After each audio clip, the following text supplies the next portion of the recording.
یتلو علیہم آیاتہ ویزکیہم ویعلمہم الکتاب والحکمہ، یہ پہلا مرحلہ۔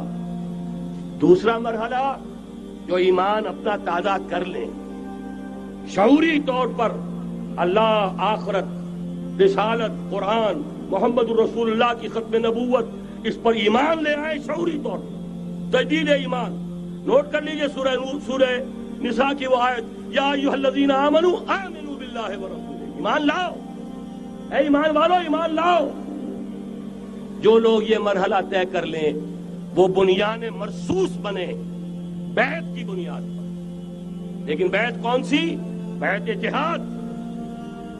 یہ جو بخاری شریف میں ترانہ آیا ہے صحابہ کرام کا، غزوہ خندق میں جب صحابہ کدالیں چلا رہے تھے، خندق کھودی جا رہی تھی، تو ان کی زبانوں پر ایک شعر تھا، نحن الذین بایعوا محمدا علی الجہاد ما بقینا ابدا، ہم وہ ہیں جنہوں نے محمد سے بیعت کی ہے جہاد کی، جب تک جان میں جان ہے جہاد جاری رہے گا۔ یہ جہاد کی بیعت۔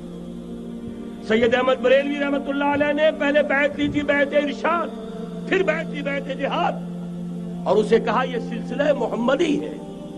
سلسلہ چشتیہ میں بیعت ہو گئی، سلسلہ سہروردیہ میں ہو گئی، سلسلہ نقشبندیہ میں ہو گئی، سلسلہ قادریہ میں ہو گئی، اب آؤ بھائی سلسلہ محمدیہ میں بیعت کرو، اور سلسلہ محمدیہ جہاد کی بیعت ہے۔ نحن الذین بایعوا محمدا علی الجہاد ما بقینا ابدا۔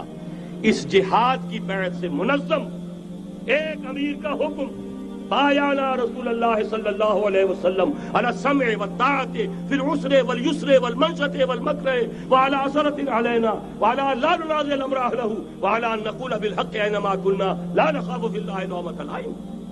ایک حدیث متفق علیہ، بخاری میں، مسلم میں بھی، یہ ہے وہ اسلامی حزب اللہ کا دستور۔ نمبر 3 کام کیا ہوگا؟ جہاد۔ جماعت بن گئی جہاد، لیکن جہاد کا پہلا مرحلہ ہے جہاد باللسان، زبان سے جہاد، دعوت، تلقین، نصیحت، اور ان سب کا مرکز و محور قرآن۔ جہاد بالقرآن، جہاد باللسان، جہاد بالقرآن۔ فلا تطع الکافرین وجاہدہم بہ جہادا کبیرا۔ اے نبی آپ ان کافروں کی باتیں نہ سنیے، ان کے کہنے میں مت آئیے، ان سے کوئی اثر قبول نہ کیجیے، اور ان کے خلاف جہاد کرتے رہیے اس قرآن کے ذریعے سے۔ بہت بڑا جہاد، 13 برس تک جہاد ہوتا رہا ہے قرآن کے ذریعے سے۔ لیکن اس کے بعد اب مکے میں آ کر، جب اللہ نے مدینے میں آ کر موقع عطا فرما دیا، جب وہاں پر آ کر ایک بیس عطا کر دیا، اب وہاں سے جہاد بالسیف، جہاد بالید کا آغاز ہوا۔ اب طاقت کے ساتھ، اب طاقت کے ساتھ، قوت کے ساتھ، ہاتھ کے ساتھ جہاد شروع ہوا۔ اس میں آخری بات عرض کر رہا ہوں، آج کے دور میں اس کی ایک شکل تو وہ تھی جو حضور کے دور میں تھی، 313 کے مقابلے میں 1000 یا 4000 3000 آ گئے تھے احد میں، ادھر سے 1000 نکلے تھے، بعد میں 300 چلے گئے واپس، تو 700 رہ گئے۔ آج کا معاملہ کچھ ذرا مختلف ہے۔ نمبر 1 تو یہ کہ جو حکمران ہے وہ خود مسلمان ہے۔ صدام حسین بھی دستی پھیرتا ہوا فوٹو کھنچواتا ہے، کیا کرے؟ بے نظیر بھٹو کو بھی کسی نے آج تک کافر تو نہیں کہا، چاہے وہ کفریہ کلمات کہتی رہتی ہے۔ اسلامی شاعر کا مذاق اڑانے کے بعد اور کون سی کسر رہ گئی؟ لیکن فتویٰ کسی نے لگایا نہیں۔ اسی طریقے سے حسنی مبارک کو بھی کسی نے نہیں کہا کہ کافر ہے۔ لہذا مسلمان ہی حکمران ہے نمبر 1۔ وہاں یہ تھا ایک طرف کافر، ایک طرف اہل ایمان، کلیئر کٹ جو ہے معاملہ موجود تھا۔ دوسرے یہ کہ یہاں سٹینڈنگ آرمیز ہیں، پیراملٹری فورسز ہیں۔ وہاں کیا تھا؟ ادھر بھی والنٹیئر، ادھر بھی والنٹیئر، کوئی سٹینڈنگ آرمی، کوئی ٹرینڈ آرمی موجود نہیں تھی۔ 313 بھی والنٹیئر تھے، 1000 بھی والنٹیئر تھے، البتہ یہ کہ اسلحہ کا فرق تھا۔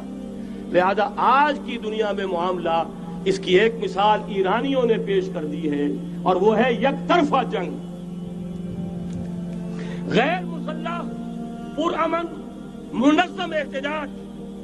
سڑکوں پر نکل آئیں گے جب طاقت ہوگی، جب نہیں چلنے دیں گے اس نظام کو، نہیں دیں گے ٹیکس، نہیں چلنے دیں گے ان بینکوں کو، پکیٹنگ ہوگی، گھراؤ ہوگا، نہیں چلنے دیں گے۔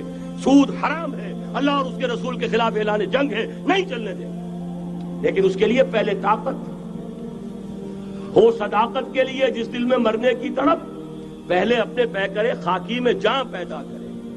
محمد عربی نے مکے میں نہیں شروع کر دیا تھا جہاد صلی اللہ علیہ وسلم، حالانکہ 150-200 آدمی تو وہاں بھی موجود تھے، لیکن یہ کہ نہیں، آپ حالات عالم اسباب ہے اس کا جائزہ لے کر کوئی قدم اٹھائیں گے۔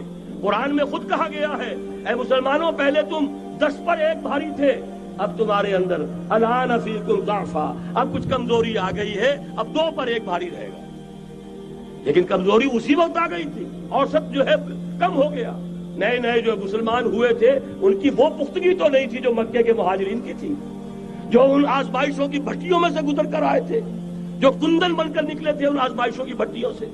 لہذا جان لیجئے آج کے دور میں جہاد بالید یک طرفہ جنگ کی صورت میں ہوگا، اور اگر ایرانیوں نے کر کے دکھا دیا تو ڈوب کر مر جانے کا مقام ہے سنی مسلمانوں کے لیے کہ وہ نہ کر سکے۔ جب بھی میں بات کرتا ہوں کہتے ہیں یہاں نہیں ہو سکتا، کیوں؟ یہاں کوئی صاحب ایمان نہیں، یہاں کوئی صاحب غیرت نہیں، کوئی صاحب حمیت نہیں، میرے نزدیک جھوٹ ہے۔ جانے دینے کے لیے تو نظام مصطفیٰ میں بھی آ گئے تھے، نام نہاد نظام مصطفیٰ تحریک، ہر ایک نظام مصطفیٰ تحریک نہیں تھی، وہ صرف بھٹو کے خلاف ایک تحریک تھی، ورنہ ولی خان ہو، پیر پگاڑا ہو اور اصغر خان صاحب ہو، یہ نظام مصطفیٰ کے ماننے والے، قائم کرنے والے، وہ صرف بھٹو کے خلاف تحریک تھی۔ لہذا اس میں بھی مسلمانوں نے جانیں دے دی، تو اب آپ سوچئے کہ پھر کوتاہی ہماری ہے، ہم نے راستہ ان کے سامنے رکھا نہیں، بات واضح کی نہیں، لوگوں کو عمل کے لیے ابھارے، راستہ بھی تو دکھائیں۔ نمبر 1 ایمان کی تجدید بذریعہ قرآن، وہ جنس نہیں ایمان جسے لے آئیں دکانیں فلسفہ سے، ڈھونڈے سے ملے گی عاقل کو یہ قرآن کے سیپاروں میں۔